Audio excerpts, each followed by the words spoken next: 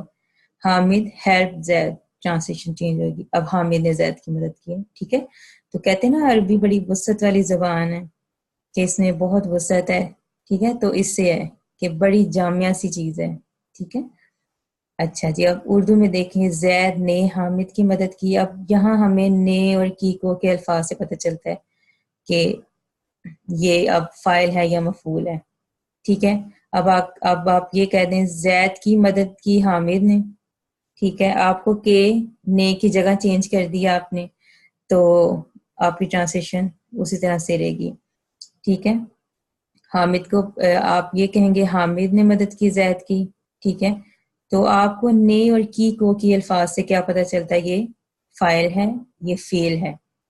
جبکہ عربی کے اندر اس کے اوپر حرکات جو ہیں، اس حرکات سے ہمیں پتہ چل جاتا ہے کہ یہ فاعل ہے یا مفعول ہے. ٹھیک ہے، اس کی حالت رفع نصب جر سے ہی ہمیں پتہ چل جاتا ہے. ٹھیک ہے، تو اس طرح سے یہ تینوں طرح سے کمپیریزن ہے. ٹھیک ہے، کہ ہمیں اعراب پڑھنے کا فائدہ کیا ہوگا. ٹھیک ہے، ہمیں پتہ چل جائے گا کہ فاعل کے طور پہ استعمال ہوا ہے، مفعول کے طور پہ استعمال ہوا ہے یا اضافی طور پہ استعمال ہوا ہے. ٹھیک ہے، تو انشاءاللہ نیکسٹ ہم پھر نیکسٹ لیکچر تیار کریں گے، اور وہ ہمارا یہ ٹاپک کمپلیٹ ہو گیا اعراب کا.